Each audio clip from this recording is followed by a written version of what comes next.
विद्यार्थी मित्रांनो, सह्याद्री ट्युटोरियल्समध्ये तुमचं स्वागत आहे. पेपर झालेला आहे. ओके. तुम्ही इंग्लिशचा पेपर दिलेला आहे. आता त्याच्यावर जरा सुद्धा डिस्कशन करायचं नाहीये. या व्हिडिओत 2च मिनिटात ना मला काय करायचंय इथून पुढं हे तुम्हाला सांगायचंय. बरीचशी मुलं काय करतात माहितीये का? मी असं बघितलंय गेल्या वर्षी, की काही मुलं इंग्लिशचा पेपर झाल्यानंतर 3-3 तासाचं लाईव्ह सेशन अटेंड करतायत, की कुठल्यातरी चॅनलवर पेपर सोल्युशन मिळतं आणि तेच बघत बसतायत 3-3 तास. त्याचा परिणाम काय होणार आहे सांगा?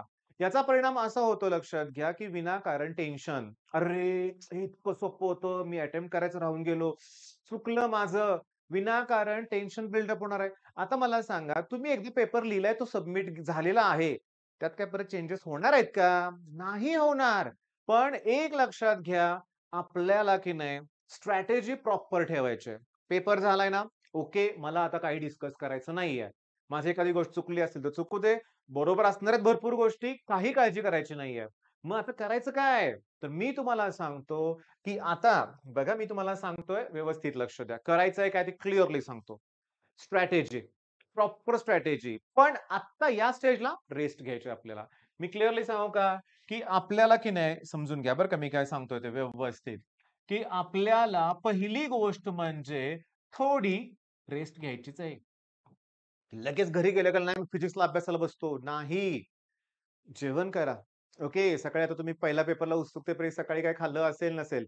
घरी आल्यानंतर जेवण केल्यानंतर एक पाऊण तास, ओके 45 मिनिट्स म्हणतो ना आपण छोटीशी झोप पाहिजे, पाहिजे हे लक्षात घ्या. ओके. बरं त्याच्यानंतर तुम्ही एक्झॅक्टली 4ला जरी अभ्यास करायला सुरुवात केली तरी काही प्रॉब्लेम नाही, की बरोबर 4 वाजता पार्ट 1 मी शेड्यूल लावलेलंच आहे लक्षात घ्या. व्हिडिओ ऑलरेडी तयार आहे. मी तुम्हाला पार्ट 1 देणार आहे आपल्या स्ट्रॅटेजीचा. जबरदस्त स्ट्रॅटेजी असणार आहे. गेली 3-4 वर्ष YouTubeवर मी हे प्रोव्हाईड करतोय. 3 किंवा 4 वर्ष असेल म्हणूया आपण आणि 100% इथं सक्सेस मिळतोय. स्ट्रॅटेजी एकच आहे बरं का. मला परत सांगावं लागणार आहे, की 21 नंतर ज्यांच्यामध्ये मराठी आणि हिंदी आहे ना, बाळांनो तुम्ही ही स्ट्रॅटेजी ते पेपर झाल्यानंतर फॉलो करा. चालेल. त्यावेळेस पार्ट 1 चा व्हिडिओ बघा. काही काळजी करू नका. पण ज्यांचा मराठी आणि हिंदी नाहीये, ते म्हणतील, "अरे, 27 तारखेला फिजिक्स आहे रे आणि 29ला लगेच केमिस्ट्री. मग आता काही दिवस केमिस्ट्री करूया." बिलकुल नाही. परत-परत का सांगतोय? कारण गेल्या 3-4 दिवसातच 1000 सबस्क्रायबर वाढलेत. ओके. म्हणजे मी अगोदरच्या व्हिडिओत प्रत्येक वेळी ही गोष्ट सांगत आलोय. पण नवीन लोकांना पण माहिती व्हायला पाहिजे, की स्ट्रॅटेजी अशी आहे, की 21 तारखेपासून 27 तारखेपर्यंत फिजिक्स, फिजिक्स आणि फिजिक्सच करायचंय. एकदा कंप्लीट करून first revision, second revision, 2 revision करूनच आपण पेपरला जाणार आहे आणि पेपर फोडून येणार आहे. आता पेपर फोडून येणार ही बोलण्याची पद्धत झाली लक्षात घ्या. म्हणजे आपण जबरदस्त स्कोर करणार आहोत. मग त्यासाठी रेस्ट गरजेची आहे. 4 वाजता एक व्हिडिओ असेल, 6 वाजता दुसरा व्हिडिओ तो पण शेड्यूल केला आहे. 8 वाजता सुद्धा तिसरा व्हिडिओ मिळेल तुम्हाला आणि लास्ट व्हिडिओ 10 वाजता मिळेल. 10च्या व्हिडिओमध्ये आपण काय करणार तुम्हाला क्लिअरली सांगतो. इथं मी 4 वाजल्यापासून संध्याकाळी 10 वाजेपर्यंत आपल्याला 3 टॉपिक म्हणजे जवळ-जवळ 15 मार्काची तयारी करायचीच आहे आज. पहिल्या दिवसातच 15 मार्काची प्रॉपर तयारी करायची आहे. आणि 10च्या व्हिडिओमध्ये ह्यातल्या काही गोष्टी असतील. तुमचे कमेंट मी बघणार आहे. ओके. त्यातली एखादी कन्सेप्ट तुम्हाला वाटली असेल, एखादा काही गोष्ट हवी असेल, ह्यात व्हिडिओत छोटीशी एक्सप्लेन करेन मी. पण इथं मी लक्षात घ्या, की मी ना YouTubeवर नेहमी सांगत आलोय बरं का, डायरी पाहिजे. ओके. काय झालंय ते लिहिण्यासाठी पण ठीक आहे, तसलं लिहित बसायचं नाही आपल्याला. डायरी पाहिजे, की मला नेक्स्ट डेचं प्लॅनिंग पाहिजे. हां, म्हणजे आज संध्याकाळी 10च्या लेक्चरला मी सांगणार आहे, की उद्याची आपली स्ट्रॅटेजी काय असणार आहे. ओके. पहाटे 5 पासून अभ्यासाला का बसणारी मुलं आहेत. कमीत कमी 150 ते 200 मुलं आहेत, की जे आपलं 5ला व्हिडिओ अपलोड होतो ते बघतातच. मग ऑब्व्हियसली सकाळी 5 वाजता एक शेड्यूल दिलं जाईल. 5 नंतर 8 वाजता द्यायचं माझं प्लॅन राहील, की 3 तास जरा एखादा मोठा टॉपिक असेल. मग तुम्हाला ॲट एनी कॉस्ट बरं का बाळांनो, आता उद्या 6ला तरी उठा. ओके. रात्री भरपूर जागरण करू नका. प्रॉपर रेस्ट घ्या बरं का बाळांनो. विनाकारण स्ट्रेस क्रिएट करू नका. हे लक्षात घ्या. ओके. बरं. आता समजून घ्या मी काय सांगतोय ते आता. सगळं व्यवस्थित कळालंय तुम्हाला आता मी काय सांगतोय ते? ही स्ट्रॅटेजी पण कळाली का फिजिक्सची? ह्याच्यात दुसरे सब्जेक्ट करू नका रे बाळांनो. काय होतं मग धड फिजिक्स व्यवस्थित होत नाही आणि तो पहिलाच पेपर आहे. तो अवघड गेला, की मग केमिस्ट्री पण अवघड जातो, मॅथ्स पण अवघड जातो मानसिक तणावामुळं. बरं सगळ्यात इम्पोर्टंट काय आहे? इंग्लिश ठेवला ना बाजूला, का लाईव्ह लेक्चर बघत बसणार आहे कुठेतरी? हे बघा, जे घेतायत ते छान घेतायत बरं का. मला प्रश्न नाहीये. पण ही वेळ नाहीये तो पेपर बघण्याची असं माझं प्रामाणिक मत आहे. अनुभवातून सांगतोय मी. विनाकारण तणाव क्रिएट होतो. त्यामुळं आता तो पेपर मी तर पालक असतील त्यांना सांगतोय, बाजूला घ्या. हां आणि मुलाला थोडीशी जेवण करून रेस्ट घेऊ देत. 4 वाजल्यापासून अभ्यासाला लागणार आहोत आपण. बरं हे शेड्यूल तुमच्या मित्रांबरोबर पण शेअर करा. ओके.